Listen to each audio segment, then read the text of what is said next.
Shalom, berjumpa lagi dengan Nelson Gottlieb di dalam nada syair dan sabda firman Tuhan setiap hari.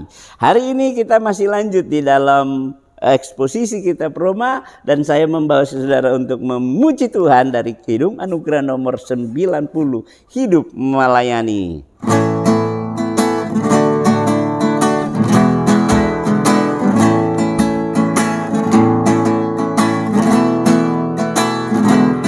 Kita diselamatkan untuk hidup melayani,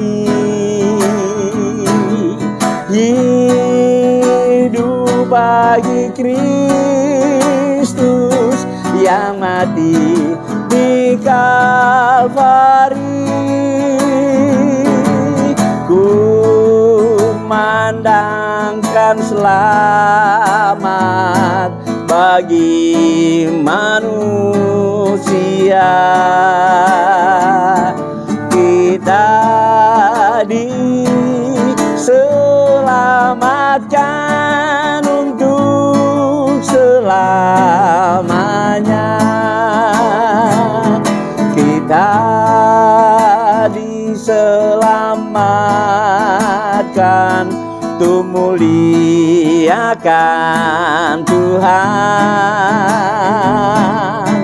muliakan Yesus penebus dosa dunia,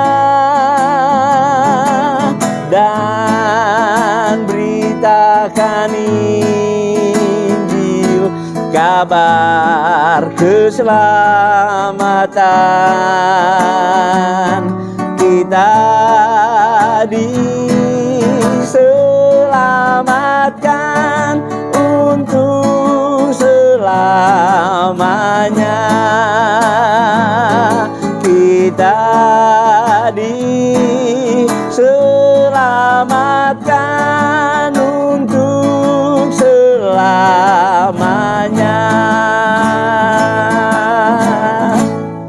Haleluya, haleluya, haleluya. Kita diselamatkan untuk selamanya. Kita diselamatkan untuk hidup melayani. Jadi saudara, setelah Anda diselamatkan, tuntutan Allah bagi kita untuk terus melayani sekalipun ada berbagai tantangan, sekalipun ada berbagai persoalan yang kita hadapi, tetapi kita dituntut oleh Allah bagi orang-orang yang sudah diselamatkan untuk tetap hidup melayani Tuhan seumur hidup kita. Karena apa? Orang yang melayani seumur hidup tidak akan pernah beroleh malu. Tadi dikatakan kita tidak beroleh malu, jadi permalukan, dan kita akan memperoleh hal yang luar biasa yang Tuhan sediakan bagi kita, baik hari ini maupun kehidupan yang akan datang. Oke, now saudara, kita lihat kembali lagi. Saya membawa saudara untuk memahami kitab Roma pasal 10 ayatnya yang ke-12. Tadi kemarin kita udah membahas bagiannya yang ke ayat 11, dan hari ini kita melihat ayat 12. Dikatakan kembali lagi Roma 10 ayat 12, di sana dikatakan sebab tidak ada perbedaan antara orang Yahudi dan orang Yunani, karena Allah yang satu itu adalah Tuhan dari semua orang, kaya bagi semua orang yang berseru kepadanya. Saudara perhatikan baik. Di sini Alkitab memberikan penegasan, berita teks firman Tuhan pada saat ini memberikan penegasan kepada kita bahwa tidak ada perbedaan antara orang Yahudi dan orang Yunani. Nah, saudara, di sini kita lihat bahwa kalau dulu sebelum Kristus datang ada perbedaan. Sebelum Yesus datang menjadi manusia, hadir di dunia untuk memberi jalan pendamaian bagi semua orang, dulu ada perbedaan. Kita baca di sepanjang perjanjian lama antara orang Yahudi dengan orang Yunani atau yang mewakili bangsa-bangsa lain, itu ada perbedaan yang sangat jauh, ada gap yang sangat jauh, yang sangat luar biasa. Kenapa ada perbedaan dulu antara Yahudi dan non-Yahudi atau Yahudi dengan Yunani pada saat ini di dalam teks ini? Kenapa ada perbedaan dulu seperti itu? Kenapa dibilang tidak ada perbedaan? Kalau ada ayat bilang, ayat ini katakan bahwa sekarang tidak ada perbedaan, berarti dulu ada perbedaan. Nah, perbedaan adalah bahwa Israel atau Yahudi adalah bangsa pilihan khusus. Itu adalah kebenaran Alkitab yang real, yang kita harus terima, dan itu tidak ada rekayasa. Jadi kalau dibilang Alkitab bahwa orang Yahudi adalah bangsa khusus, bangsa pilihan Allah, itu benar. Anda mau cari dalam sejarah maupun di mana saja, kita lihat Israel tetap Israel yang dikhususkan Allah, karena memang Allah memilih Israel mulai dari Abraham nenek moyang mereka. Karena itu dikenal orang Yahudi selalu memahami Allah mereka adalah Allah yang disembah oleh Abraham, oleh Ishak dan oleh Yakub. Tiga pribadi ini adalah bagian daripada orang tua yang membawa keturunan Yahudi, ya. Jadi kita lihat di sini sehingga dikatakan bahwa orang Yahudi adalah orang nomor satu di mata Allah. Karena apa? Karena Allah memberikan pilihannya, ya. Allah memilih Abraham untuk melalui Abraham memiliki anak Ishak, dan Ishak memiliki anak Yakub. Dari 12 anak Yakub, ya, Daud mendapat perhatian Allah. Dari kita lihat di sini, tidak semua anak Abraham menjadi bagian dalam janji. Anak Abraham mendapatkan janji, yaitu Ishak. Ishak menurunkan Yakub dan Esau, dan Yakub menerima janji Allah.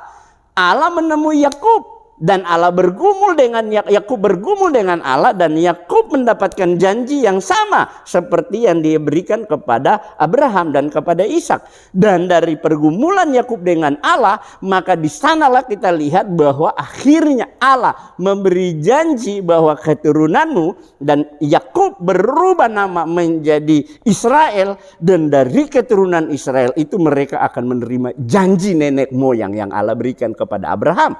No, ini luar biasa. Jadi kita lihat di sini, inilah catatan kebenaran firman Tuhan. Kalau kita baca di sepanjang perjanjian lama, kita akan menemukan ada perbedaan tajam antara orang Yahudi dengan non-Yahudi, atau di sini dikatakan Yahudi dengan Yunani, karena memang pada saat Paulus menulis surat ini ada kelompok yang diakui yang besar di sana adalah Yahudi. Kemudian mengapa Yunani? Karena pada waktu itu Yunani yang menguasai dunia.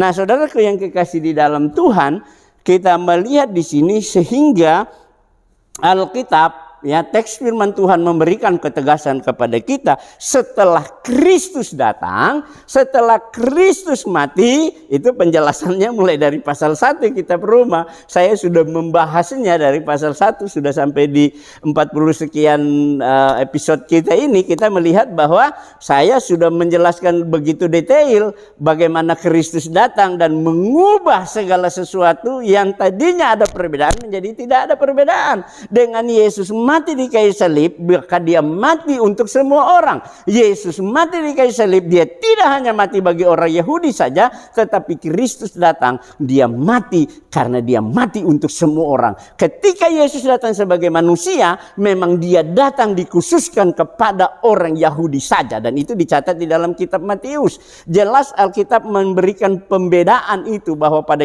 saat Yesus datang sebagai Mesias yang dijanjikan Allah bagi bangsa Yahudi, memang dia datang sebagai Mesias. Sebagai Mesias artinya sebagai raja. Tetapi ketika bangsa Israel menolak Mesias mereka, ketika orang Israel, orang Yahudi menolak Yesus sebagai Mesias atau raja yang diurapi untuk memerintah Israel, dengan mereka menggantungkan dia, mereka menyalibkan dia, mereka membunuh dia secara sadis melalui kaki tangan Romawi, apa yang terjadi? Dengan demikian, maka Allah tidak lagi membedakan antara Yahudi dengan non-Yahudi, antara Yahudi dengan Yunani. Mengapa tidak ada perbedaan? Karena Kristus datang mati bagi semua orang. Nah, kita lihat di sini, Yesus datang untuk menyelamatkan semua orang. Yesus mati di kayu salib. Dengan kematian Kristus di kayu salib, dia memberikan, dia meruntuhkan